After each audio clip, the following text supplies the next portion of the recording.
أعوذ بالله من الشيطان الرجيم بسم الله الرحمن الرحيم Assalamualaikum warahmatullahi wabarakatuh. Bismillahirrahmanirrahim. Innal hamdalillah nahmaduhu wa nasta'inuhu wa nastaghfiruh wa na'udzu billahi min shururi anfusina wa sayyiati a'malina man yahdihillahu fala mudilla lahu wa man yudlil fala hadiya lahu wa asyhadu an la ilaha illallah wahdahu la syarika lahu wa asyhadu anna Muhammadan abduhu wa rasuluh thumma ma ba'd.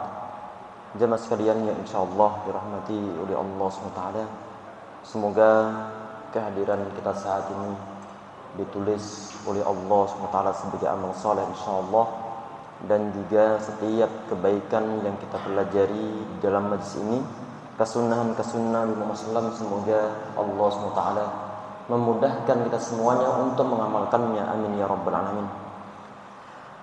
Kita lanjutkan insyaallah untuk kitab Matan Abi Syuja' dalam mazhab al-Imam Asy-Syafi'i rahimahullah, masih dalam pembahasan tentang sunnah hay'ah, yang mana kesunahan ini konsekuensinya adalah di saat misalnya kita itu meninggalkannya, maka tidak ada suatu tuntutan untuk melaksanakan sujud sahwi. Beda dengan adanya sunnah ba'ad, yang di saat misalnya ada sebagian di antara orang terlupa untuk meninggalkannya, semisal tasyahud yang pertama kemudian dia lupa untuk melaksanakannya, maka disyariahkan bagi dia untuk melaksanakan suatu sujud sahwi. Baik, nanti ini yang kita bahas adalah melanjutkan tentang sunnah hay'ah, terlepas dari masalah konsekuensi yang ada. Maka di saat disunahkan di sini perlu untuk diperhatikan, perlu untuk melaksanakannya, walaupun toh hukumnya adalah sekedar sunnah. Kita perhatikan di sini. Ini sampai ke poin wal jahru fi mawdi'ihi wal israru fi mawdi'ihi, yaitu menjaharkan. Tentunya di sini adalah menjaharkan al-jahru bil qiraah, menjaharkan suatu bacaan fi mawdi'ihi, dalam tempatnya. Ini adalah li ghairi ma'mum, yaitu untuk selain makmum. Berarti ini berlaku bagi seorang imam, dan juga berlaku bagi orang yang sholatnya sendirian pula. Ini yang ada dalam mazhab al-Imam Asy-Syafi'i rahimahullah. Untuk menjaharkan bacaan berlaku bagi seorang imam ataupun di saat dia sholat sendirian, juga dianjurkan, disunnahkan untuk menjaharkan bacaan. Minimal adalah dia mendengar bacaannya dia sendiri. Kalau seorang imam, maka tentunya nanti makmum dia mendengarkan bacaan dari imam tersebut, dan menjaharkan bacaan di sini tidak berlaku bagi seorang makmum, karena makmum dia terikat dengan keberadaan imamnya. Kalau misalnya ditanya ini kapan perlu untuk menjaharkan suatu bacaan, tentunya adalah untuk sholat-sholat yang dikerjakan di saat malam hari, sholat maghrib, isya, subuh. Termasuk dalam hal ini adalah sholat Jumat, termasuk pula adalah sholat tarawih, termasuk pula adalah sholat witir di saat Ramadan. Yang semisal ini pula adalah al-idan ataupun sholat dua hari raya, termasuk pula adalah sholat gerhana, termasuk pula adalah sholat istisqa. Maka disyariahkan di sana maudhi' ataupun tempat-tempat yang disyariahkan untuk menjaharkan bacaan-bacaannya, sebagaimana yang dipraktekkan Nabi Muhammad SAW.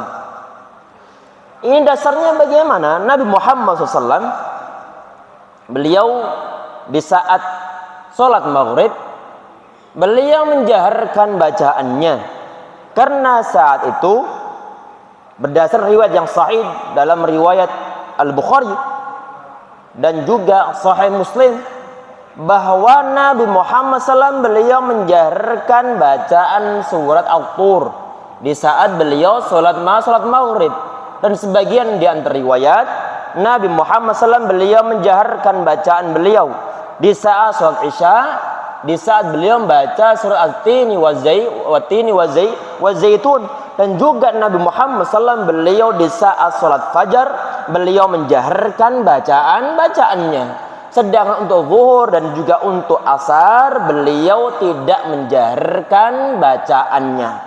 Cuma ada sebagian di antara riwayat Nabi Muhammad SAW beliau ahyanan menjaharkan bacaannya.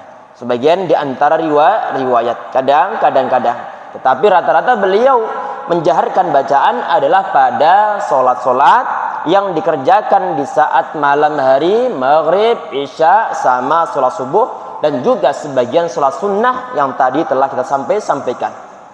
Gerhana, istisqa, sholat tarawih, sholat witir di saat Ramadan, itu adalah dilaksanakan dengan menjaharkan bacaan-bacaannya. Kemudian wal israru fi maudi'ihi, dan juga mengesirkan bacaan pada tempat-tempatnya tadi yang telah kita bahas. Kemudian yang ke-6. Ini yang ke-6, 1 2 3 4 5 6. Baik. Yang ke-6 adalah wa ta'minu, yaitu mengucapkan amin, amin di saat imam dia telah menyelesaikan bacaan waladhdallin, maka disyariahkan bagi kita untuk mengucapkan amin. Dan semua ulama sepakat termasuk dalam mazhab Imam Syafi'i rahimahullah bahwa bacaan amin laisa min suratil Fatihah, bukan termasuk di antara ayat dalam suratul Fatihah. Nabi Muhammad SAW beliau mempraktikkan bacaan amin ini setelah beliau mengucapkan waladhdallin. Ini kenapa kok mengucapkan amin? Karena arti kata amin itu adalah istajib. Ya Rabb, istajib. Mohon engkau kabulkan ya Allah. Ini pengkabulan masalah apa? Karena di akhir ataupun di pertengahan suratul Fatihah, di sana ada bacaan, ada lafaz ataupun ayat ihdinas siratal mustaqim, siratal ladzina an'amta 'alaihim ghairil maghdubi 'alaihim waladdallin. Di situ berarti ada unsur suatu doa. Di saat di sana ada unsur suatu doa minta hidayah pada Allah SWT agar diberikan suatu petunjuk jalan yang lurus, jalan orang-orang yang telah engkau berikan nikmat ya Allah, bukan jalan orang-orang yang tersesat, bukan jalan orang-orang yang dimurkai. Kemudian di akhirnya amin, ya Allah mohon engkau kabulkan doa tersebut, mohon engkau kabulkan. Sehingga di sini di saat misalnya imam dia membaca waladhdallin, maka disyariahkan bagi makmumnya untuk mengucapkan amin. Wa rafa'a biha sautahu, dan ini diperhatikan pula Nabi Muhammad SAW di saat beliau membaca waladhdallin, beliau mengangkat suaranya untuk mengucapkan amin. Dan ini adalah yang disyariahkan dalam agama Islam, dan alhamdulillah kita juga telah praktek masalah hal ini, dan ini juga yang dipraktekkan oleh rata-rata kaum muslimin. Tayyib. Kemudian di poin berikutnya wa qira'atu surati ba'dal Fatihah, membaca suatu surat setelah bacaan Al-Fatihah adalah termasuk di antara kesunahan dalam sholat. Artinya kalau toh misalnya ada orang ataupun dia seorang imam sehabis baca Al-Fatihah kemudian dia langsung rukuk, pertanyaannya apakah hukum sholatnya sah? Maka jawabannya ada semua ulama sepakat hukum sholatnya sah, cuman saja tidak mendapatkan suatu kesunahan. Itu di satu sisi. Di sisi yang lainnya dia ini nyelisih apa yang diajarkan Nabi Muhammad SAW. Berarti ada suatu sisi kesunahan yang tidak dikerjakan oleh orang yang tidak membaca suatu surat ba'dal Fatihah. Ba'dal Fatihah. Nabi Muhammad SAW, beliau di saat sholat zuhur sama sholat asar, untuk 2 rakaat yang pertama beliau membaca suatu surat. Beliau membaca suatu surat setelah Al-Fatihah. Karena beliau Nabi Muhammad SAW, beliau menggerak-gerakkan jenggot-jenggotnya, kelihatan beliau menggerakkan jenggot-jenggotnya. Tayyib. Di sebagian di antara ayat ataupun di sebagian di antara hadis yang lainnya bahwa Nabi Muhammad SAW di saat beliau sholat maghrib sama isya, beliau membaca surat setelah Al-Fatihah untuk rakaat pertama sama rakaat yang kedua. Cuman untuk rakaat 2 rakaat yang terakhir ini kadang-kadang Nabi Muhammad SAW beliau bacanya, kadang-kadang beliau tidak membacanya. Intinya bahwa untuk 2 rakaat yang pertama sholat zuhur sama sholat asar sama sholat maghrib sama sholat isya, Nabi Muhammad SAW, dan juga setelah sholat subuh, juga saat sholat subuh beliau membaca suatu surat setelah Al-Fatihah. Dan itu adalah kesunahan Nabi Muhammad SAW. Ada sebagian di antara riwayat ya ikhwas sekalian bahwa Nabi Muhammad SAW yaqra fi rak'atayn al-ulayani min adh-dhuhri wal 'ashri bi Fatihatil kitab wa suratin wa yusmi'ul ayata ahyanan.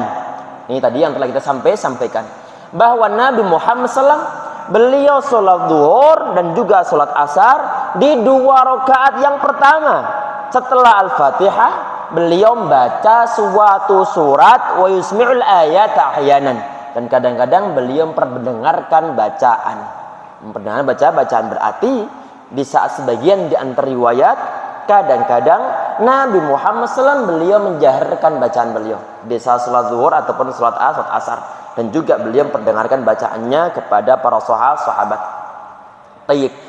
Kemudian di poin berikutnya adalah wa takbiratu 'inda raf'i wal khafdi, yaitu membaca takbir di saat bangun dan juga di saat beliau turun. Maksudnya bagaimana? Di saat misalnya Nabi Muhammad SAW beliau dari posisi berdiri, kemudian beliau mau rukuk, beliau membaca takbir. Dan di saat beliau bangun dari rukuk pun beliau membaca takbir. Berarti takbir ini dibaca di saat masa-masa peralihan dari satu rukun ke rukun yang lainnya. Ini yang biasa disebut sebagai takbir intiqal. Disebut sebagai takbir intiqal. Ada sebagian dan riwayat, ada seorang tabi'in, yang bernama Ikrimah rahimahullah. Beliau melihat seorang laki-laki yang dia salat di belakang maqam Ibrahim alaihissalam. Ini bukan kuburannya Nabi Ibrahim alaihissalam, yaitu tempat yang mana Nabi Ibrahim alaihissalam beliau menjadikan suatu batu untuk sebagai pijakan di saat beliau merenovasi ataupun bangun Ka'bah. Ini yang disebut sebagai maqam Ibrahim, tempat berdirinya Nabi Ibrahim alaihissalam. Ini seorang tabi'in, dia melihat ada seorang laki-laki, dia sholat di belakang maqam Ibrahim tersebut, tempat berdirinya Nabi Ibrahim alaihissalam. Di saat laki-laki ini dia mau rukuk, mengucapkan takbir. Di saat bangun dari rukuk juga mengucapkan sami Allahu liman hamidah. Di saat beliau laki-laki ini mau untuk sujud, mengucapkan takbir, dan di saat bangun dari sujud juga mengucapkan takbir. Sehingga kemudian ini tabi'in, dia langsung nanya kepada sahabat Ibnu Abbas bawaan. Nanya kepada Ibnu Abbas bawaan tentang apa yang dikerjakan oleh laki-laki ini. Sahabat Ibnu Abbas beliau mengatakan, awalaysa tilka salatun Nabi sallallahu, bukankah itu memang salatnya Nabi Muhammad sallallahu alaihi wasallam? Ini hadisnya adalah hadis yang sahih. Berarti yang dipraktikkan oleh laki-laki ini adalah memang sebagaimana yang dipraktikkan Nabi Muhammad SAW. Tidak bisa disalahkan. Di saat misalnya dia mau bangun dari rukuk, ataupun di saat dia mau rukuk, mengucapkan Allahu Akbar. Di saat dia bangun dari rukuk, mengucapkan Sami Allahu liman hamidah. Di saat dia mau sujud atau bangun sujud, dia juga mengucapkan Allahu Akbar. Inilah yang disebut sebagai takbir intikal, dan yang ada dalam mazhab al-Imam Asy-Syafi'i rahimahullah, ini termasuk di antara hukumnya adalah sunnah. Hukumnya adalah sunnah. Cuman di sini perlu untuk digarisbawahi, perlu untuk diingatkan bahwa takbir di sini bukanlah takbiratul ihram. Karena yang ada pada takbiratul ihram, semua ulama sepakat hukumnya adalah termasuk di antara rukun dalam salat. Berarti bacaan Allahu Akbar yang dibaca orang di saat dia mau mulai salat termasuk di antara hal yang wajib hukumnya untuk dikerjakan, tidak diperbolehkan untuk di-skip. Dan yang pernah kita sampaikan sebelumnya, bahwa untuk semua bacaan dalam sholat, baik berupa zikir, baik berupa bacaan Al-Quran yang dibaca dalam sholat, maka wajib hukumnya untuk menggerakkan bibir. Ini adalah yang disepakati semua ulama, termasuk dalam mazhab al-Imam Asy-Syafi'i rahimahullah. Wajib untuk menggerakkan bibir di saat membaca suatu bacaan dalam sholat. Tidak diperbolehkan untuk hanya dibaca di dalam hati ataupun mode silent. Gak cukup. Semua orang ulama mengatakan hukumnya gak sah sholatnya. Orang di saat dia membaca suatu bacaan dalam sholat, termasuk dalam mazhab Imam Syafi'i rahimahullah, kalau dia itu tidak menggerakkan bibirnya. Ini yang kemarin telah kita bahas. Setelah ulama sepakat untuk membahas masalah kewajiban menggerakkan bibir di saat membaca suatu bacaan dalam sholat, kemudian sebagian di antara ulama berbeda pendapat dari sisi batasan minimal menggerakkan bibir itu. Apakah harus sampai memperdengarkan suara ataukah tidak? Dalam mazhab Syafi'i rahimahullah adalah minimal memperdengarkan bacaannya untuk diri dia sendiri sampai terdengar di telinganya. Kemarin juga wabitnya, batasan-batasannya telah kita bahas. Baik. Kemudian yang ke-9 ini adalah wa qaulu sami'allahu liman hamidah. Mengucapkan sami'allahu liman hamidah. Kapan ini? Adalah di saat bangun dari rukuk. Yang disyariahkan adalah mengucapkan sami'allahu liman hamidah. Ini berlaku bagi imam dan juga berlaku bagi makmumnya. Cuman saja di sini ada ikhtilaf pendapat dalam agama Islam. Ada sebagian di antara ulama yang mengucapkan sami'allahu liman hamidah itu adalah imamnya. Sedangkan makmumnya langsung mengucapkan Rabbana walakal hamd. Tapi dalam mazhab Imam Syafi'i rahimahullah, untuk ucapan sami'allahu liman hamidah ini berlaku bagi imam dan juga berlaku bagi makmumnya. Apa di antara dalil yang mereka gunakan? Itu adalah Nabi Muhammad SAW kan idza qama ila shalah. Nabi Muhammad SAW di saat beliau melaksanakan salat yukabbiru hina yaqum. Beliau bertakbir di saat beliau berdiri. Thumma yukabbiru hina yarka, dan beliau bertakbir di saat beliau rukuk. Thumma yaqul, kemudian beliau mengucapkan sami'allahu liman hamidah hina yarfa'u sulbahu min ruku', di saat beliau mengangkat tulang iganya, artinya bangun dari rukuk, mengucapkan sami'allahu liman hamidah.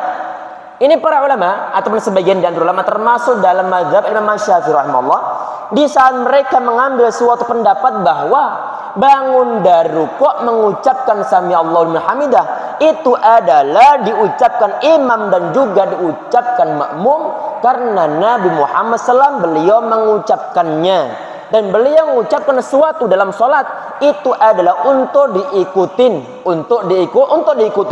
sehingga ini berlaku bagi imam dan juga berlaku bagi makmum. Ini adalah pendapat yang diambil dalam mazhab al-Imam Asy-Syafi'i rahimahullah. Setelah bangun dari rukuk mengucapkan sami Allahu liman hamidah, setelah posisi i'tidal tegak lurus pasca rukuk, maka di sana mengucapkan Rabbana walakal hamd, Rabbana walakal hamd. Dan juga disunahkan sebagian dan riwayat terdapat dalam Sahih Muslim, Rabbana walhamdu mil'us samawati wa mil'ul ardi wa mil'u ma syi'ta min syai'in ba'du. Ini adalah di antara kesunahan yang disunahkan setelah bangun dari rukuk. Baik. Kemudian di poin berikutnya adalah wa tasbihu fir ruku' was sujud. Membaca tasbih, membaca subhana. Minimal di sana ada suatu ucapan untuk mensucikan Allah subhanahu wa ta'ala. Ada sebagian dan riwayat ya ikhwah sekalian, ya insyaallah dirahmati Allah subhanahu wa ta'ala, tentang masalah Nabi Muhammad SAW di saat beliau diturunkan suatu ayat yang terdapat dalam surat Al-Waqi'ah. Di saat Allah menurunkan suatu ayat fasabbih bismi rabbikal azim, fasabbih bismi rabbikal azim, yang terdapat dalam surat Al-Waqi'ah. Nabi Muhammad SAW beliau mengatakan ij'aluha fi ruku'ikum, kalian jadikan ini di dalam rukuk kalian. Fasabbih ataupun fasabbih bismi rabbikal azim, engkau sucikanlah Allah subhanahu wa ta'ala ataupun sucikanlah dengan menyebutkan nama Rabbmu yang maha agung. Disuruh untuk mensucikan Allah subhanahu wa ta'ala. Nabi Muhammad dia mengatakan ij'aluha fi ruku'ikum, kalian jadikan bacaan ini dalam rukuk kalian.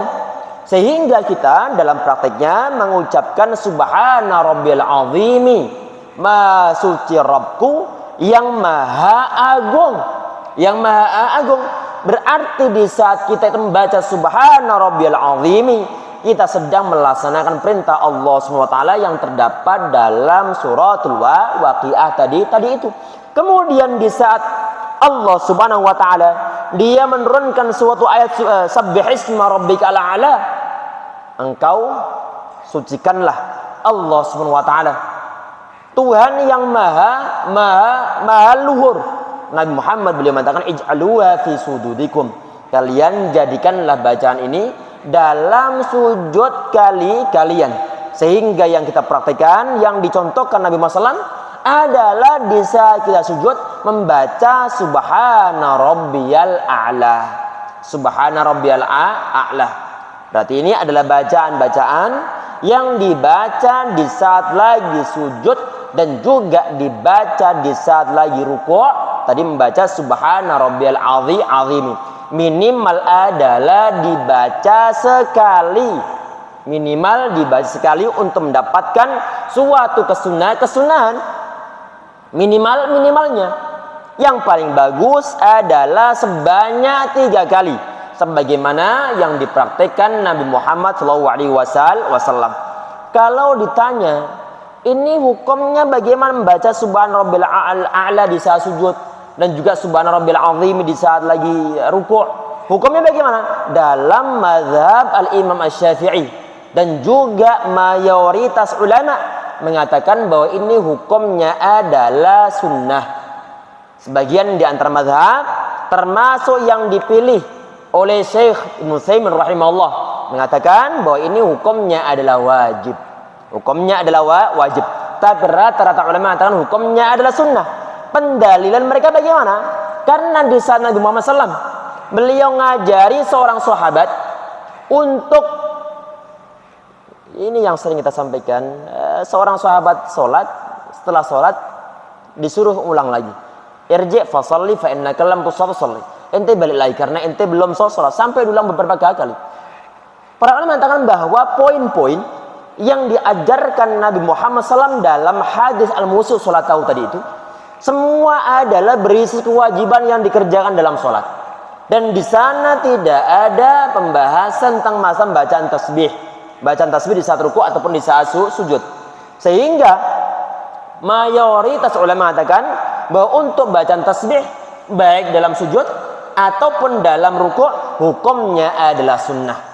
Kalau ditanya loh, tadi itu kok ada sebagian dari antara ulama yang mengatakan bahwa hukum membaca tasbih dalam sholat ataupun di saat rukuk ataupun di saat sujud dibilang wajib. Dalilnya apa? Dalilnya adalah mengambil suatu kesimpulan yang diambilkan dari perintah Allah Subhanahu wa taala yang terdapat dalam Al-Baqiyah, fasabbih bismi rabbikal azim, dan juga sabbih ismi rabbikal ala. Dua-duanya berisi suatu perintah. Berarti amr, ada perintah, dan perintah itu diartikan wajib. Sehingga sebagian di antara ulama mengatakan bahwa membaca bacaan tasbih dalam sholat di saat rukuk dan juga di saat sujud hukumnya adalah wajib, terlepas dari masalah hukumnya. Yang ada sebagian di antara ulama mengatakan wajib, sebagian di antara ulama mengatakan hukumnya adalah sunnah. Yang paling aman adalah kerjakan saja, karena itu adalah suatu perintah, dan ini adalah yang paling aman. Dan alhamdulillah ini yang sudah diajarkan oleh guru-guru kita sejak kita kecil. Di saat mengajarkan kepada kita untuk sholat, alhamdulillah sudah ada bacaan subhana rabbil azim di saat rukuk dan juga subhana rabbil a'la di saat lagi sujud. Semoga Allah SWT merahmati guru-guru kita, guru-guru ngaji kita. Tugas kita saat ini adalah tinggal mencocokkan ini tentang adanya yang mereka ajarkan sejak kita kecil, apakah dalilnya ternyata untuk bacaan subhana rabbil azim dan juga subhana rabbil a'la ada dalil-dalilnya, sehingga kita makin mantap untuk mengamalkannya. Kemudian di poin berikutnya adalah wa wad'ul yadain. Sebentar, ini untuk masalah tadi rukuk sudah, kemudian di sini sujud juga sudah. Cuman jangan sampai lupa untuk masalah sujud ini, ujung-ujung kaki ataupun jari jemari perlu untuk ditekuk dihadapkan ke arah kiblat, dihadapkan ke arah kiblat. Ini sebagian telah kita bahas kemarin tentang posisi sunnah dalam sujud adalah tangan ini jangan ditempelkan di lantai ataupun ini bagian ininya apa namanya ini hasta lengan ini jangan dihamparkan di bagian tempat ataupun lantainya, tapi adalah perlu untuk diangkat, karena Nabi Muhammad SAW beliau melarang untuk bersujud sebagaimana iftirashul kalb ataupun as-siba, sebagaimana hewan-hewan buas dilarang. Berarti perlu untuk diangkat, tidak ditempelkan ke arah ataupun ke bagian lantainya. Dan juga jangan sampai lupa bahwa ujung jari jemari kaki perlu untuk ditekuk ke arah kiblat. Berarti bukan ditekuk ke arah ke belakang, tapi adalah ke arah ke depan. Dan yang kesunahan yang pernah kita sampaikan sebelumnya pula, bahwa posisi jari jemari ini tidak dibuat merenggang begini, tidak sebagaimana di saat lagi rukuk. Kalau rukuk kan kemarin yang kita bahas, itu kan yang jari jemari tangan itu dilenggangkan untuk menggenggam bagian kedua lutut.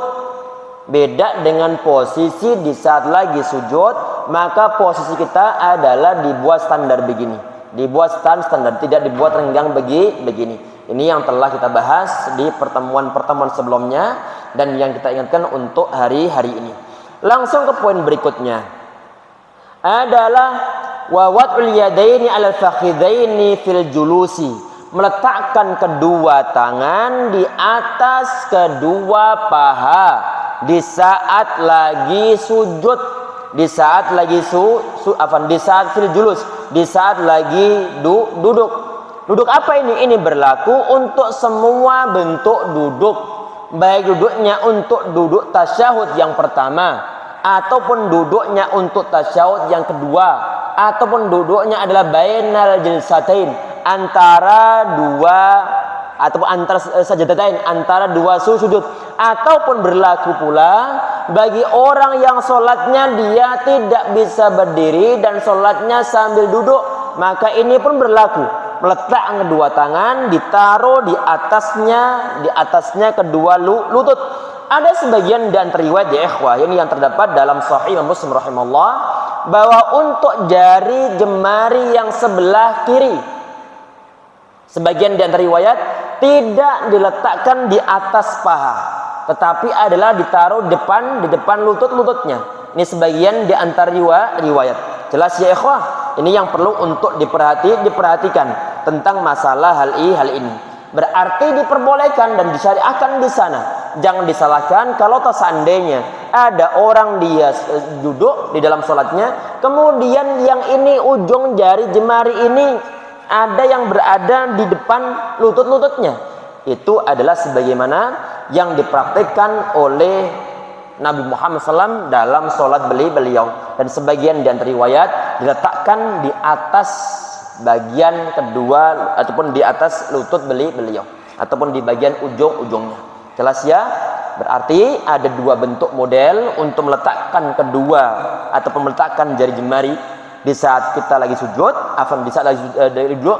Itu adalah ada yang di depan lutut, ada yang berada di atas lutut. Untuk yang posisi jari jemari yang sebelah kanan adalah semua digenggamkan kecuali musabbihah, kecuali bagian sababah ini atau musabbihah, bagian jari telunjuk. Dan ada beberapa cara untuk meletakkannya dari berbagai macam riwayat. Di antaranya adalah dengan cara begini, begini ini. Ujung jempol ditaruh di ujung jari tengah. Ini yang pertama. Di antaranya lagi adalah begini. Ini di antara riwayat yang ada dalam mempraktekkan adanya jari telunjuk yang tidak digenggamkan gini, dan juga bukan begini, tapi adalah illa sababah, kecuali bagian atau musabbihah ini. Tayyib. Kemudian kita perhatikan di sini. Beliau mengatakan rahimahullah, beliau mengatakan wa yabsutul yusra. Ini yang sebelah kiri dibuat terhampar begini. Terhampar. Berarti tidak digenggam-gamkan. Wa yaqbidul yumna, yang sebelah kanan digenggamkan.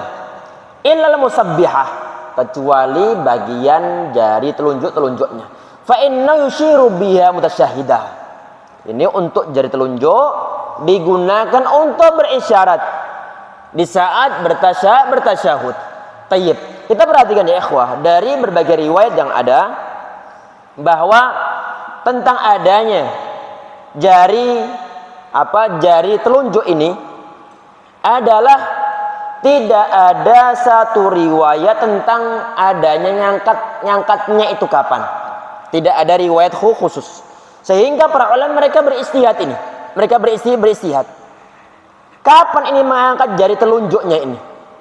Dalam mazhab Syafi'i adalah di saat mengucapkan illallah, di saat mengucapkan illallah, asyhadu an la ilaha illallah, diangkat jari telunjuknya.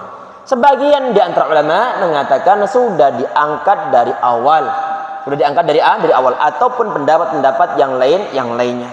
Cuma pada intinya tidak ada satu riwayat khusus kapan mulai untuk mengangkatnya. Yang perlu untuk diperhatikan dalam masalah ini ya ikhwah sekalian, bahwa Nabi Muhammad SAW, beliau itu di saat beliau sedang duduk untuk tasyahud, ataupun untuk baik tasyahud pertama ataupun tasyahud yang kedua, pandangan mata beliau la yujawizu basaruhu isyaratahu. Beliau pandangan matanya tidak meninggalkan ini,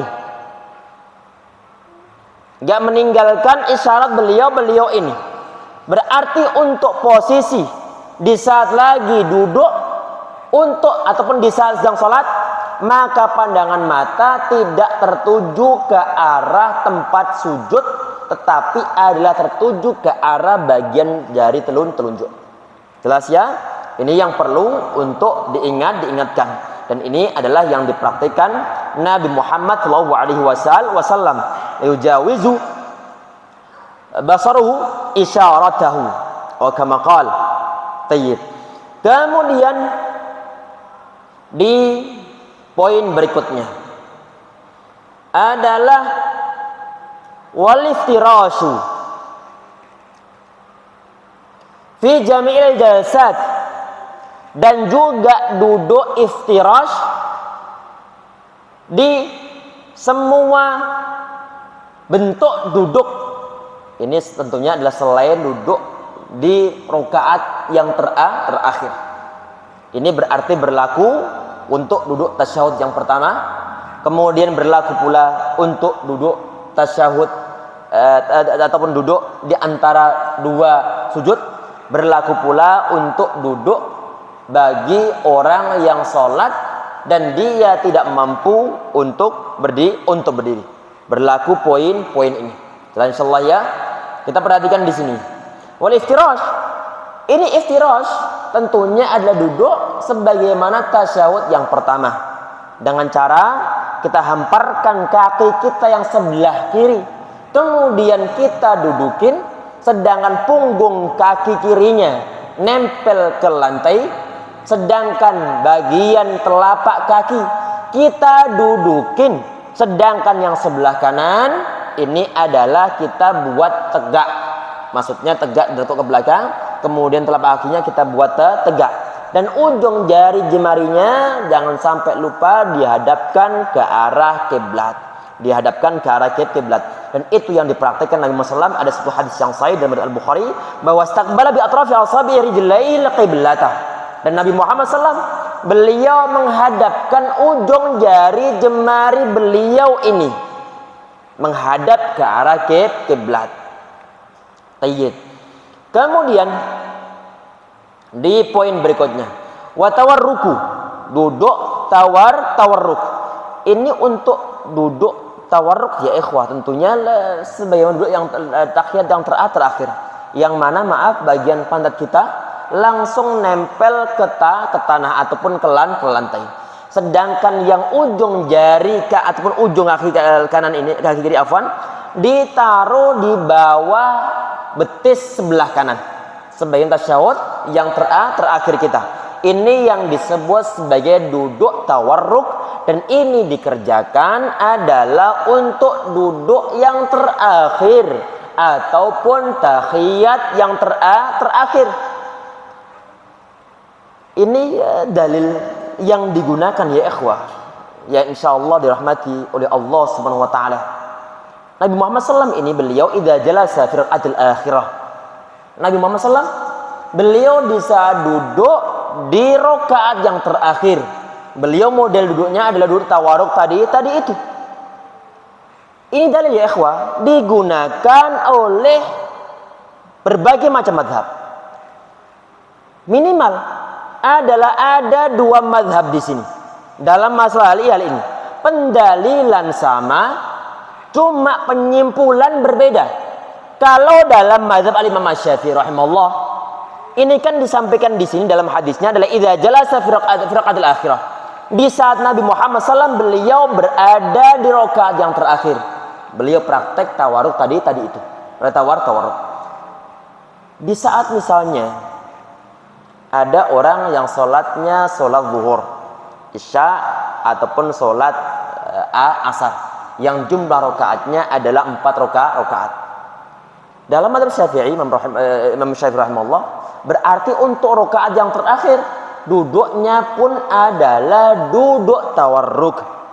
Jelas ya? Dan ini berlaku pula dalam mazhab Syafi'i adalah untuk sholat yang jumlah rakaatnya adalah 2 rakaat. Subuh, qabliyah, ba'diyah, sholat Jumat, sholat tarawih yang jumlah rakaatnya 2 rakaat. Di saat sholatnya adalah 2 rakaat, kemudian mereka ini praktek pula untuk rakaat yang terakhir adalah duduknya adalah tawarruk. bukan duduk iftirash. Alasan mereka bagaimana? Di dalam hadisnya kan di saat Nabi Muhammad SAW beliau duduk di rakaat yang terakhir. Pertanyaannya adalah orang yang sholatnya jumlahnya adalah 2 rakaat. Kemudian orang sholat ini dia berada di rakaat yang kedua. Pertanyaannya adalah apakah ini adalah rakaat yang terakhir? Rakaat yang terakhir. Dibilang terakhir karena memang gak ada rakaat lain lagi. Sehingga dalam madzhab Imam Syafi'i rahimahullah, untuk duduk tawarruk ini pun berlaku untuk sholat yang jumlah rakaatnya adalah 2 rakaat. Jelas ya? Sebagian di antara mazhab, termasuk mazhab Imam Ahmad bin Hanbal rahimahullah, ini beliau menggunakan dalil ini pula. Cuman penyimpulannya berbeda. Berbedanya bagaimana? Beliau dalam mazhab Imam Ahmad bin Hanbal rahimahullah, di saat dibilang rakaat yang terakhir ataupun duduk yang terakhir, otomatis ada duduk yang pertama. Anak ulang, di saat dibilang duduk yang terakhir ataupun rakaat yang terakhir, di saat dibilang duduk yang terakhir, otomatis ada duduk yang pertama. Sedangkan sholat subuh ataupun sholat yang hanya ada 2 rakaat, tidak ada duduk yang pertama. Sehingga disimpulkan dalam mazhab Imam Ahmad bin Hanbal rahimahullah bahwa untuk duduk tawarruk hanya berlaku untuk sholat-sholat yang jumlah rakaatnya lebih dari 2. Berarti hanya berlaku untuk isya, kemudian maghrib, zuhur, sama asar. Jelas ya? Sehingga untuk sholat yang jumlah rakaatnya adalah 2 rakaat, maka tidak ada duduk tawarruk, walaupun itu adalah rakaat yang terakhir. Jelas? Sehingga kalau misalnya antum melihat sebagian di antara ikhwan yang dia sholat qobliyah ataupun ba'diyah kok tidak tawarruk, maka kemungkinan dia mengambil atau ikut pendapat penyimpulan dalam mazhab al-Imam Ahmad ibn Hanbal rahimahullah. Ataupun di saat antum melihat sebagian di antara ikhwan kok sholat subuhnya ini langsung tawarruk untuk rakaat yang terakhir ataupun qabliyah ataupun ba'diyah, kemungkinan dia ikut pendapat penyimpulan dalam mazhab al-Imam Asy-Syafi'i rahimahullah. Ataupun mungkin sebagian dari ikhwan ini Syiah kadang-kadang dia tawarruk, kadang-kadang nggak tawarruk. Jelas ya? Berarti dianggap simple aja, simple aja. Ini bersifat longgar, longgar karena memang dalil yang digunakan sama, cuma penyimpulan ataupun istimbatul hukmi, istimbat hukumnya berbeda. Sehingga untuk model-model semacam ini kita tidak layak untuk ngegas. Jelas ya? Untuk ngegas. Ente kok nggak tawarruk sih di saat rakaat yang kedua untuk sholat subuh? Nggak perlu untuk menyalahkan. Ataupun di saat misalnya ada sebagian di antara ikhwan yang tawarruk di saat sholat subuh, kemudian dibilang ente ini nggak ikut sunnah, nggak boleh pula. Jelas ya ikhwan? Dalil yang digunakan sama, cuman penyimpulan berbeda. Tayyib. Kemudian di poin berikutnya di sini dibahas adalah wa taslimatus tsaniyah, yaitu salam yang kedua. Kita perhatikan ya ikhwah. Ini menyangkut masalah salam. Tentunya di saat Nabi Muhammad SAW beliau terdapat dalam sebuah hadis yang sahih. Beliau mengatakan bahwa miftahul salati ini yang pernah kita sambung sebelumnya ya ikhwah. Ini dalam riwayat Abu Dawud, termasuk pula dalam riwayat Imam Tirmidzi rahimahullah. Hadisnya adalah hadis yang sahih. Bahwa miftahul salati, pembuka salat itu adalah at-tuhur, adalah bersuci. Wa tahrimuha, ini beberapa kali kita sebutkan dalam majlis ini. Wa tahrimuha adalah takbir. Tahrimnya adalah takbir, memulai awal kapan kita tidak diperbolehkan untuk melaksanakan hal-hal yang misalnya yang sebelumnya dihalalkan, misalnya makan minum, kapan nggak boleh lagi di saat kita sholat? Mulainya adalah di saat bacaan takbir. Makan minum sudah nggak diperbolehkan. Kapan boleh lagi? Adalah wa tahlilu wa taslim. Penghalalannya adalah di saat bacaan salam. Berarti setelah assalamualaikum, pas assalamualaikum, kita sudah diperbolehkan untuk melaksanakan hal-hal yang di saat sholat dilarang. Setelah salam boleh kembali. Jelas ya? Ini wa tahlilu wa taslim. Pertanyaannya adalah untuk bacaan assalamualaikum. Saat kita mengakhiri sholat kita ini, semua ulama sepakat tentang salam yang pertama adalah termasuk di antara hal yang wajib ataupun fardu ataupun rukun dalam sholat. Jelas ya? Ini untuk salam yang pertama. Untuk salam yang kedua, ini ada perbedaan pendapat dari kalangan para ulama. Ada madzhab hukumnya adalah sunnah, termasuk dalam mazhab Al-Imam Asy-Syafi'i rahimahullah yang kita bahas saat ini. Salam yang pertama adalah wajib hukumnya ataupun termasuk di antara rukun, sedangkan salam yang kedua hukumnya adalah sunnah.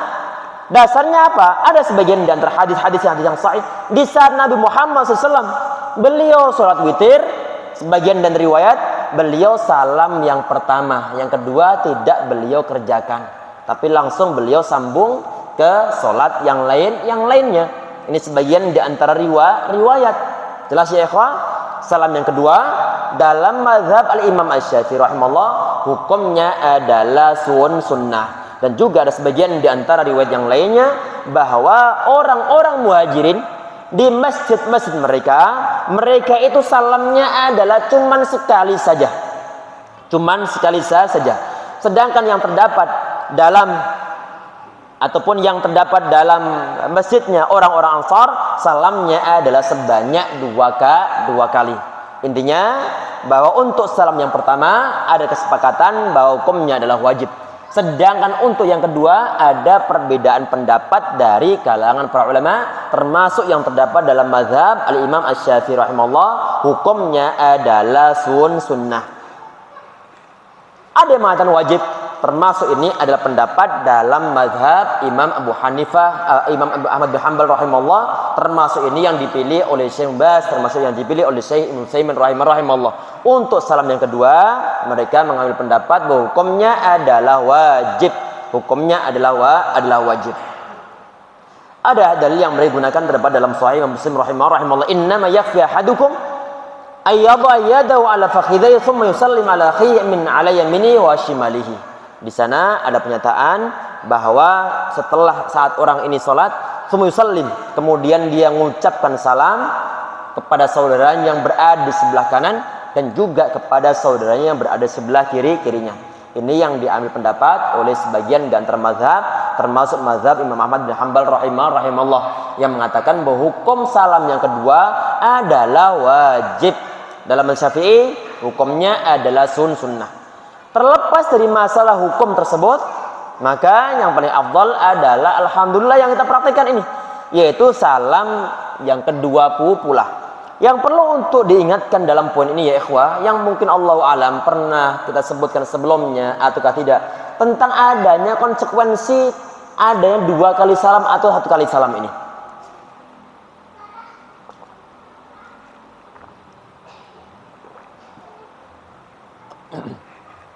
Untuk kaum muslimin yang ikut pendapat sebagian di antara ulama termasuk dalam mazhab Imam Syafi'i rahimahullah, yang mengatakan bahwa hukum salam yang kedua hukumnya adalah sunnah, maka konsekuensinya adalah di saat misalnya ada orang dia itu bermakmum, kemudian imamnya dia telah mengucapkan salam assalamualaikum warahmatullah, kemudian makmumnya juga mengucapkan assalamualaikum warahmatullah, maka bagi makmum ini dia sudah boleh untuk langsung bubar dari sholatnya di saat imam belum salam yang kedua. Jelas? Karena kenapa? Hukum salam yang kedua berdasarkan pendalilan tadi itu yang kita sampaikan, hukumnya adalah sunnah dalam mazhab Imam Syafi'i rahimahullah. Baik. Itu kasus yang pertama. Kasus yang kedua adalah bagi makmum yang masbuk. Makmum masbuk. Di saat misalnya imam telah salam dan ada makmum masbuk yang dia perlu untuk menambah jumlah rakaatnya. Perlu menambah jumlah rakaatnya. Maka di saat imamnya dia itu mengucapkan assalamualaikum atau assalamu yang pertama, maka bagi makmum masbuk dia boleh untuk langsung berdiri menambah jumlah rakaatnya. Menambah jumlah rakaatnya. Tapi ini enggak berlaku bagi kaum muslimin yang ikut pendapat tentang adanya salam yang kedua, hukumnya adalah wajib. Maka bagaimana? Maka ini makmum, dia belum boleh untuk bubar dari sholatnya kecuali dia telah ikut salam yang kedua setelah imamnya, dan juga belum boleh untuk berdiri menambah rakaatnya bagi makmum masbuk kecuali imam telah salam yang kedua. Jelas ya? Tayyib. Ini konsekuensi masing-masing. Terlepas dari masalah hukum salam yang kedua, yang afdal adalah silakan tunggu sampai imam salam yang kedua. Baru kemudian kita, kalau seandainya makmum masbuk, maka tinggal menambah jumlah rakaat setelah imamnya salam yang kedua. Allahu a'lam. Kemudian di poin berikutnya, ini menyangkut masalah bacaan salam ya ikhwah sekalian, ya insyaallah dirahmati oleh Allah Subhanahu wa taala, adalah tentang ucapan assalamualaikum warahmatullah. Ada sebagian di antara riwayat kadang-kadang Nabi Muhammad SAW beliau menambah wabarakatuh untuk salam yang pertama. Untuk salam yang pertama, assalamualaikum warahmatullahi wabarakatuh. Jelas ya? Untuk salam yang kedua, assalamualaikum warahmatullahi saja, tidak ada penambahan wabarakatuh. Oleh karena itu, di saat misalnya ada orang dia ingin kadang-kadang menambahkan wabarakatuh, maka letakkan di salam yang pertama. Di saat dibilang kadang-kadang, otomatis seringnya adalah tidak ada penambahan wabarakatuh. Berarti sampai assalamualaikum warahmatullah tanpa ada penambahan wabarakatuh. Tapi kalau mau menambah wabarakatuh, letakkan di salam yang pertama, bukan diletakkan salam yang kedua. Karena itu yang dilaksanakan Nabi Muhammad SAW kadang-kadang. Jelas ya ikhwah? Kemudian di poin berikutnya, yang poin berikutnya di situ adalah alhamdulillah, ini wa taslimatus tsaniyah, ini sudah kita bahas. Yang perlu untuk kita bahas pula ya ikhwah, ini yang enggak disebutkan dalam kitabnya, cuma disebutkan di atasnya kitab ini, dan juga disebutkan oleh ulama-ulama yang lainnya di saat mereka membahas masalah kesunahan dalam sholat. Apa ini? Tentang adanya at-ta'awudz, minta perlindungan kepada Allah Subhanahu wa taala dari adanya fitnah dajjal, dari adanya fitnah kehidupan, fitnah kematian ataupun azabul qabri. Ini termasuk di antara hal yang disunnahkan di saat kita sehabis baca doa tasyahud. Termasuk di antara hal yang disyariahkan. Bahkan ada sebagian di antara ulama mengatakan hukumnya adalah wajib, tapi rata-rata ulama mengatakan hukumnya adalah sunnah, hukumnya adalah sunnah. Dan ini termasuk yang diambil pendapat oleh Syekh Ibnu Baz rahimahullah. Rata-rata ulama mengatakan ini hukumnya adalah sunnah. Pendalilannya bagaimana? Pendalilannya ikhwah sekalian, insyaallah dirahmati Allah SWT. Tadi itu pada umumnya, di saat misalnya ada suatu amalan dalam sholat tidak disebutkan di dalam al-hadis al-musiu sholatahu, hadis yang bercerita tentang seorang sahabat yang dia belum bisa untuk sholat secara baik, disuruh untuk mengulang berkali-kali. Kalau dalam poin-poin pengajaran dalam hadis tersebut kok tidak ada poinnya, maka berarti bukan suatu hal yang wajib. Termasuk diantaranya adalah minta perlindungan kepada Allah dari fitnah dajjal, dari azab kubur, dari fitnah kematian, ataupun fitnah kehidupan. Ini hukumnya adalah sunnah muakkadah, ataupun suatu kesunahan. Sebagian di antara ulama yang lain mengatakan hukumnya adalah wajib. Mengatakan hukumnya adalah wajib. Ini termasuk dalam mazhab Imam Ahmad ibn Hanbal, ataupun satu riwayat dalam mazhab Imam Ahmad bin Hanbal rahimahullah, yang mengatakan bahwa hukum meminta perlindungan pada Allah SWT dari 4 hal tadi itu, hukumnya adalah wajib. Dasarnya bagaimana? Kata mereka adalah dalam redasionalnya dalam Sahih Muslim, Nabi Muhammad SAW, idza faragha ahadukum, kalau salah seorang di antara kalian selesai dari tasyahud akhir-akhirnya, falyata'awwad billahi min arba', maka hendaklah dia itu minta perlindungan kepada Allah SWT dari 4 hal. Ada.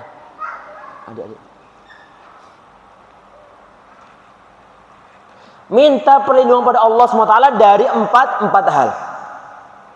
Di situ ada falyata'awwad. Kalau falyata'awwad, kalau kita belajar nahwu sharaf atau belajar nahwu, itu adalah ada fi'il mudhari' kemudian dimasukin ataupun dahuluin oleh lam amr.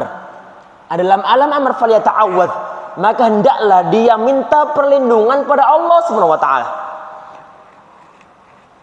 Fi'il mudhari' yang ada dalam amrnya, maka di situ adalah searti dengan fi'il amar. Berarti adalah ada kata kerja perintah ataupun ada suatu unsur perintah di sana. Kalau perintah berarti hukumnya adalah wajib untuk dikerjakan. Sehingga sebagian di antara ulama berdasarkan redaksional hadis tersebut, mereka mengatakan bahwa meminta perlindungan pada Allah dari 4 hal tadi ini, dari dajjal, dari azab kubur, dari fitnah kematian, fitnah kehidupan, hukumnya adalah wajib. Hukumnya adalah wajib. Biar kita aman, maka kita perlu untuk minta perlindungan pada Allah Subhanahu wa taala. Allahumma inni a'udzubika min azabi jahannam, di antaranya. Ataupun sebagian antara riwayat adalah min azabil qabri. Sebagian dari riwayat ada min fitnah Masih Dajjal, termasuk adalah fitnah kehidupan, juga fitnah kematian. Ada sebagian di antara dalil yang digunakan oleh para ulama yang mengatakan bahwa minta perlindungan pada Allah SWT dari 4 hal ini hukumnya adalah wajib. Di saat ada seorang tabi'in yang bernama Imam Tawus rahimahullah, dia melihat anaknya di saat sehabis tasyahud tidak minta perlindungan pada ataupun dari 4 hal ini. Beliau minta kepada anaknya untuk mengulang solatnya, sehingga diartikan oleh para ulama bahwa ini untuk meminta untuk mengulang solat berarti ini ada sesuatu yang ditinggalkan, yaitu hal yang wajib, yang ditinggalkan, sehingga saat ditinggalkan maka perlu untuk mengulangnya. Allahu a'lam. Intinya bahwa minta perlindungan pada Allah dari 4 hal tadi, dari azab jahannam, azab kubur, fitnah kehidupan, fitnah kematian, termasuk Masihud Dajjal, adalah disyariahkan terlepas dari masalah hukumnya. Sehingga kita perlu untuk minta perlindungan pada Allah SWT dari 4 hal ini. Dalam mazhab Syafi'i ini termasuk di antara hukumnya adalah sunnah. Kemudian di poin berikutnya, faslun ma tukhaliful mar'atu fi rajula, yaitu perbedaan atau beberapa perbedaan salat wanita dengan salatnya kaum laki-laki. Ini adalah yang terdapat dalam mazhab Imam Asy-Syafi'i rahimahullah. Sebagian di antara yang di luar mazhab Imam Syafi'i rahimahullah tidak ada perbedaan antara salatnya kaum laki-laki dan juga salatnya kaum perempuan. Jelas ya? Karena an-nisa itu adalah syaqaiqur rijal. Kaum perempuan itu adalah saudaranya kaum laki-laki. sehingga sholatnya adalah sama baik laki-laki atau perempuan. Kita perhatikan di sini. Dalam mazhab Imam Syafi'i rahimahullah adalah poin-poin nanti perbedaannya bukan bersifat wajib, tetapi adalah sekedar anjuran kebaikan. Karena kenapa? Karena sifatnya kaum perempuan itu adalah tasattur, adalah berusaha untuk nutup celah biar tertutup.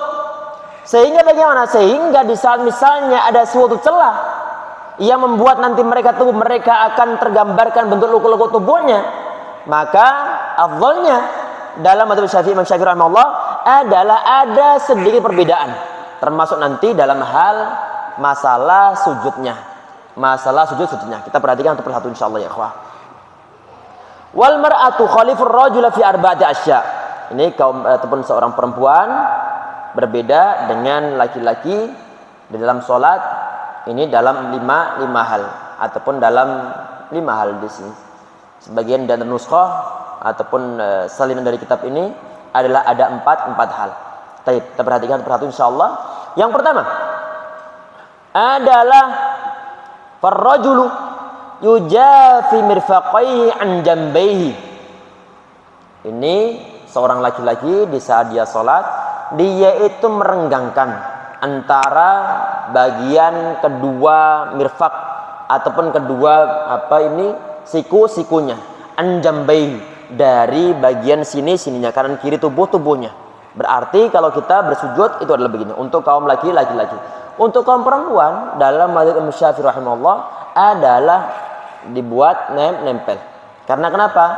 Pertimbangan mereka adalah biar nanti celah-celah untuk membentuk lekuk-lekuk tubuh itu biar nggak kelihatan.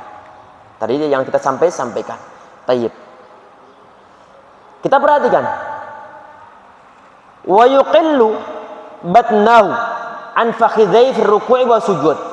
Ini kalau laki-laki adalah dia itu yuqillu ay yarfa'u, mengangkat ataupun merenggangkan perutnya an fakhidhai, dari dua paha-pahanya, fi ruku'i wa sujud, baik dalam ruku' ataupun dalam sujudnya. Berarti kita tuh perlu untuk merenggangkan semua posisi kita ini. Ini bagian siku dibuat renggang dengan kanan kiri. Kemudian bagian paha tidak ditempelkan ke arah perut. Jelas ya, berarti dibuat merenggang. Begitupun kedua paha dibuat merenggang dari paha yang lainnya. Dari paha yang lainnya. Begitu pula bagian paha dibuat renggang dengan bagian betis. Berarti benar-benar terenggangkan. Kalau misalnya ditanya ini untuk kedua telapak kaki ini. Apakah juga perlu untuk direnggangkan? Pendapat dari mayoritas ulama adalah direnggangkan. Karena kenapa? Karena kedua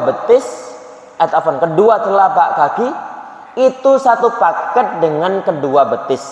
Di saat kedua betis renggang, otomatis telapak kaki juga renggang. Ini adalah pendapat mayoritas ulama. Sebagian di antara ulama termasuk Imam ataupun Syekh Ibnu Utsaimin rahimahullah, termasuk Syekh Albani rahimahullah, adalah dibuat nempel. Karena ada sebagian di antara riwayat bahwa Nabi Muhammad SAW di saat beliau sholat, beliau sampai bisa memegang kedua kaki, megang kedua kaki Aisyah radhiallahu anha, dan itu tidak terjadi kecuali memang dalam kondisi mepet. Ada sebagian di antara riwayat memang di saat sujud ini kedua kaki dibuat merenggang. Intinya di sini ada ikhtilaf pendapat dari kalangan para ulama, tapi rata-rata ulama adalah merenggangkannya. Kita perhatikan, tadi ini adalah poin yang pertama. Kemudian yang poin yang kedua adalah nanti untuk yang perempuan ada pembahasan tersendiri di paragraf berikutnya. Yang kedua adalah wajharu fi maudhi'il jahri, menjaharkan pada posisi ataupun tempat penjaharan. Ini adalah untuk kaum laki-laki.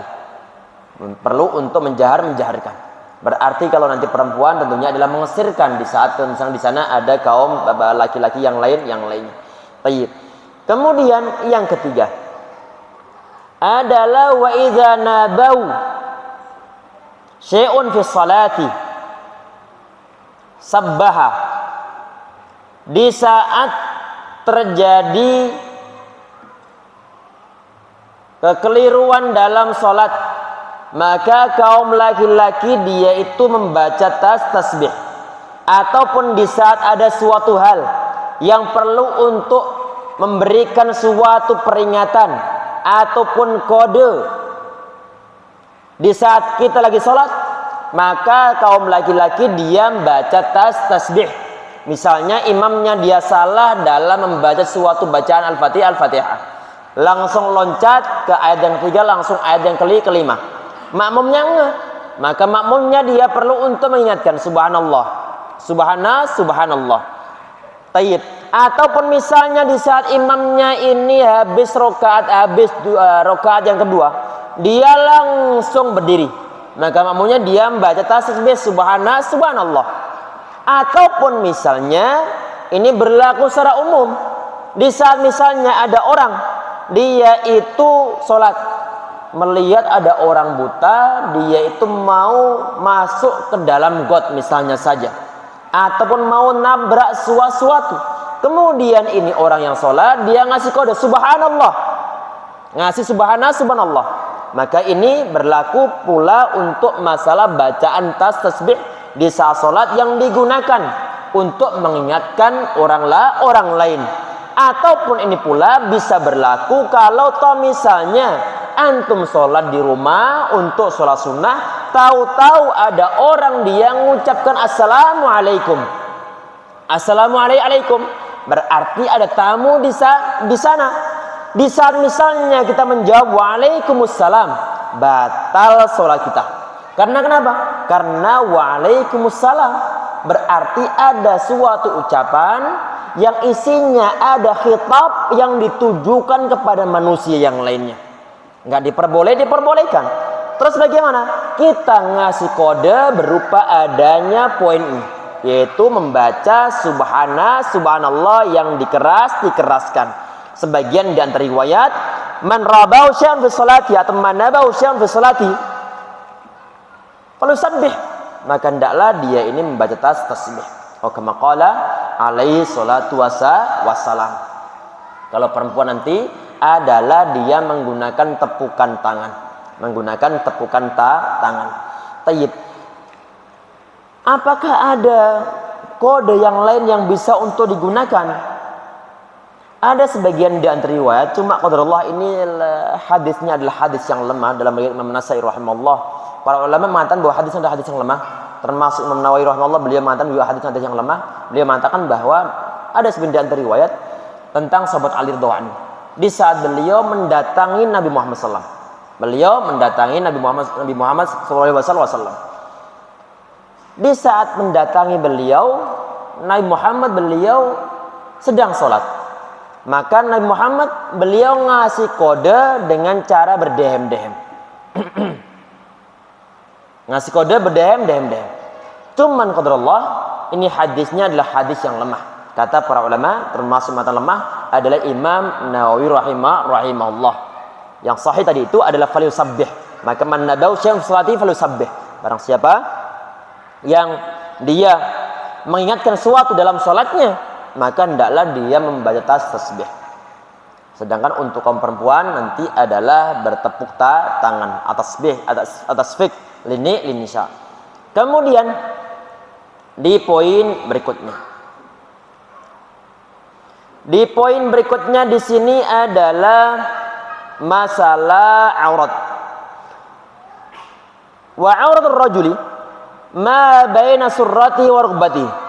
Auratnya seorang laki-laki di dalam sholatnya itu adalah antara pusar dan juga bagian kedua lututnya. Berarti area antara pusar sama lutut itu adalah auratnya kaum laki-laki yang enggak diperbolehkan ditampakkan, termasuk diantaranya adalah di saat dia salat. Itu adalah aurat kaum laki-laki. Berarti di saat misalnya ada orang salat nih, dia hanya menggunakan kaos kaos yang yang keteknya kelihatan, siapa namanya? Singlet. Tayyib. Menggunakan kaos singlet. Kemudian dia hanya menggunakan celana yang sebatas bagian lutut dan juga menutup bagian pusar-pusarnya. Aslinya hukum salatnya sah. Cuman saja ini orang dia tidak ada adab pada Allah Subhanahu wa taala. Kalau dia mau menghadap ke RT, RW saja, dia perlu perhitungan dengan masalah penampilan. Bagaimana mungkin di saat dia beribadah pada Allah SWT kemudian semau-mau dia sendiri. Tentunya ini adalah tidak layak bagi orang yang beribadah kepada Allah Subhanahu wa taala. Kemudian di poin berikutnya, ini adalah wal mar'atu tadummu ba'duha ila ba'din. Adapun kaum perempuan, maka perbedaannya di sini adalah menempelkan satu bagian tubuhnya dengan bagian tubuh yang lainnya. Ini dalam mazhab al-Imam Asy-Syafi'i rahimahullah. Ini sekedar anjuran. Walaupun toh mungkin sebagian di antara ulama dalam mazhab Syafi'i juga mengatakan bahwa hukum salatnya ini enggak sah kalau dibuat renggang. Ini yang ekstrim dalam mazhab Imam Syafi'i rahimahullah. Tapi untuk mencari pendalilan enggak ketemu. Jelas ya? Allahu alam. Tapi ini pada umumnya dalam mazhab Imam Syafi'i rahimahullah hanya bersifat anjuran saja, bukan suatu hal yang wajib. Kemudian di poin berikutnya, wa takhfidu sautaha bi hadratir rijalil ajanib. Ini perempuan di saat dia salat, kemudian dia berada di dekat laki-laki yang bukan mahramnya, maka perlu untuk melirihkan bacaannya. Karena khawatir akan timbul suatu fitnah ataupun suatu godaan, gejolak syahwat mungkin, ataupun mungkin ketertarikan kaum laki-laki. Oh, ini si fulana, suara siapa ini, cakep banget suaranya, enak banget dengar bacaannya. Menimbulkan suatu fitnah di sana dalam hati kaum laki-laki, sehingga ini beda dengan kaum beda dengan yang laki-laki di saat dia salat. Baik. Kemudian wa idza nabasha fi salati saffaqat. Di saat ini perempuan dia mau mengingatkan sesuatu ataupun sesuatu yang terjadi di saat dia sedang salat, maka dia itu bertepuk tangan dengan cara ini, yang bagian punggung tangan kanan ditepukkan ke dalam telapak tangan kirinya. Kemudian di poin yang keempat, wa jami'u badal mar'ah al-hurrah, dan semua badannya kaum perempuan auratun adalah aurat. Baterainya habis mungkin. Adalah aurat illa wajha wa kaffaiha, kecuali muka dan juga kecuali muka dan juga kecuali kedua telapak tangan. Perhatikan ya ikhwah, yang dibahas dalam poin ini adalah aurat perempuan di dalam salat. Jelas ya? Adalah semua tubuhnya kecuali bagian muka sama telapak tangan. Di dalam salat. Kalau di luar salat ya ikhwah, kalau kita mau bicara jujur untuk yang ada dalam mazhab al-Imam Asy-Syafi'i rahimahullah, untuk aurat perempuan dalam mazhab Imam Syafi'i rahimahullah adalah jami'u badaniha. Kebaca tadi? Masya Allah. Ini sebagai closing ya ikhwah, ini sudah batasnya terakhir mau kita buka tanya jawab insyaallah untuk penambahan materi di sini. Ini sudah hampir jam 14.15. Tayyib. Kalau kita mau bicara jujur dalam mazhab al-Imam Asy-Syafi'i rahimahullah, untuk qaul mu'tamad, untuk pendapat yang paling kuat, yang resmi dalam mazhab Imam Syafi'i rahimahullah, bahwa semua tubuh wanita tidak terkecuali semua adalah aurat, termasuk muka sama kedua telapak tangan. Jelas ya? Nanti ada pembahasan dalam kitab-kitab penyempurna. Dan juga ini ada perkataan Imam Ghazali rahimahullah. Tentunya Imam Ghazali beliau termasuk dalam mazhab Syafi'i. Anda bacakan di sini. Dituliskan oleh beliau di dalam kitab Al-Wasit. Kata beliau, wa amal hurratu, adapun seorang wanita yang merdeka, fa jami'u badani aurah, semua badannya adalah aurat. Adalah aurat. Jelas ya? Tayyib. Kemudian ada lagi di perkataan Al-Imam Taqiyuddin bin Salah dalam mazhab Syafi'i, dalam kitab Syarah Mushkil Al-Wasit, beliau mengatakan fi haqqi shalah ihtirazun anil aurah fi haqqi an-nazari ilayya fa inna tashmalul wajha wal kaffain. Untuk menyangkut masalah penglihatan seorang laki-laki pada seorang perempuan, maka mencakup muka sama telapak tangan pun nggak boleh untuk dilihat. Nggak boleh untuk dilihat. Tayyib. Ada pula ini anak nukilkan dari Al-Imam Al-Khatib Asy-Syarbini rahimahullah. Beliau juga dalam mazhab Al-Imam Asy-Syafi'i rahimahullah. Hal yang sama pula. Berarti nanti ya ikhwas sekalian, aslinya dalam mazhab Al-Imam Asy-Syafi'i rahimahullah bahwa cadaran itu hukumnya wajib. Nanti kalau mau jujur nih, kalau mau jujur. Orang-orang yang bermadzhab Imam Syafi'i rahimahullah, di saat dia mau berpegang pada mazhab Imam Syafi'i rahimahullah, maka akan nyuruh ataupun yang perempuan akan bercadar semuanya. Cuman saja ini di lingkungan kita Indonesia ini hanya dipraktikkan oleh sebagian di antara mereka. Sebagian di antara mereka. Tayyib. Ada memang sebagian di antara pesantren yang berpegang teguh pada mazhab Imam Syafi'i rahimahullah. Dia mempraktikkan, mewajibkan pada semua santriwatinya untuk bercadar. Apakah ada? Ada. Pesantren di Gresik ada. Pesantren NU mewajibkan semua santriwatinya untuk bercadar. Anak tahu. Jelas ya ikhwah? Sehingga sangat disayangkan di saat misalnya sebagian di antara orang yang katanya berafiliasi ke mazhab Imam Syafi'i rahimahullah, kemudian dia sangat bencinya bukan main dengan cadar. Kemudian mengatakan cadar ini nggak cocok untuk di Indonesia, sono ke Arab sana. Ke Arab sana karena ini budaya Arab. Bukan budaya Arab. Justru Arab aslinya zaman sebelum Nabi Muhammad SAW adalah dalam keadaan terbuka. Kemudian ada syariah Islam yang orang-orang perempuan dimuliakan dalam syariat agama Islam. Yang sebelum-sebelumnya kaum wanita diperjualbelikan. Dibuka terbuka mereka dimuliakan dalam syariat agama Islam. Yang sebelumnya kaum wanita mereka enggak mendapatkan suatu hak apapun juga, termasuk dalam warisan mereka mendapatkan hak apapun juga, dimuliakan dalam syariat agama Islam. Ya, oleh orang-orang kita saat ini, sebagian di antara mereka orang-orang liberal misalnya atau orang-orang barat, mereka berusaha untuk mengeluarkan semua kaum perempuan untuk keluar semuanya. Emansipasi wanita katanya. Emansipasi wanita. Sehingga kasihan kaum wanita terbuka di luar-luaran sana. Jelas ya ikhwas sekalian? Tayyib. Terlepas dari masalah semua, memang ada perbedaan pendapat dalam masalah hal ini. Untuk masalah cadaran bagi kaum perempuan. Yang minimalnya ikhwas sekalian adalah tentang adanya muka sama telapak tangan.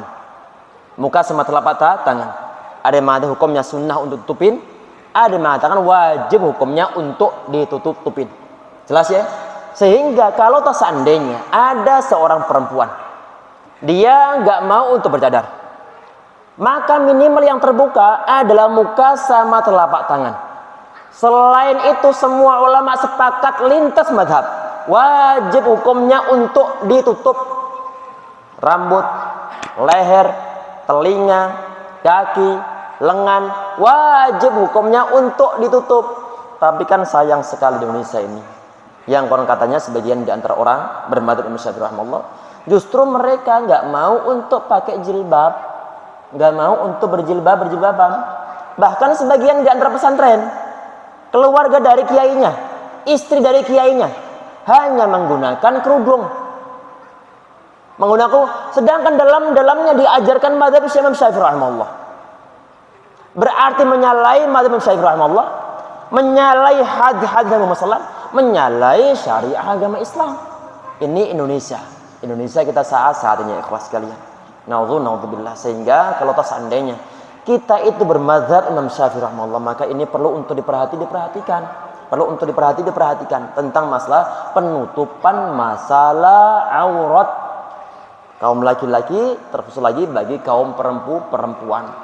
Kalau seandainya mungkin kita bermadzhab Syafi'i, kemudian ikut pendapat yang nomor 2 tentang hukumnya adalah sunnah untuk masalah cadar ini, maka perlu diperhatikan dari sisi yang boleh untuk dibuka hanya sekedar muka sama telapak tangan.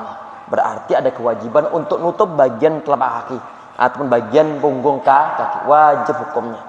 Dan nggak boleh untuk menampakkan bagian rambutnya, nggak boleh menampakkan bagian telinganya. Kalau menampakkannya, maka hukumnya adalah haram dalam semua mazhab, dalam syariah agama Islam pada umumnya.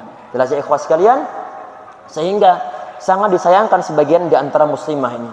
Kadang-kadang dia itu di saat misalnya bekerja, kemudian dia mampir suatu masjid, dia tidak menggunakan jilbab, nggak menggunakan jilbab, dalam keadaan terbuka, dan dia sholat di sana, karena di sana ada mukena di sana. Ada kebaikan yang dia kerjakan karena dia melaksanakan suatu kewajiban yang berupa sholat 5 waktu. Cuma sisi yang berupa terbukanya aurat kan haram hukumnya. Di saat dia bilang nantikan dosa keharaman untuk terbuka rambutnya kan bisa ditutup dengan adanya mendapatkan pahala sholat wajib. Ini orang kepedean dengan imannya. Kalau kita begini ikhwah, kita melaksanakan suatu kewajiban, kan nggak 100% kita dapat pahalanya, karena mungkin dalam ibadah kita nggak khusyuk, syarat rukun-rukun ataupun sunnah-sunnahnya nggak terpenuhi semuanya, sehingga tidak bisa mendapatkan pahala full. Cuman untuk keharaman yang berupa terbukanya aurat kan otomatis langsung haram, ini langsung haram hukum-hukumnya, sehingga ini adalah nggak worth it. Melaksanakan suatu haram yang jelas-jelas haram, kemudian berharap keharaman dosanya bisa dihapuskan dengan menjalankan suatu kewajiban. Sehingga ini perlu untuk memikirkan skala prioritas. Kerjakan kewajiban yang berupa nutup aurat dan jalankan berbagai macam kewajiban. Dan ikhwah, Allah alam bisawab, ini sudah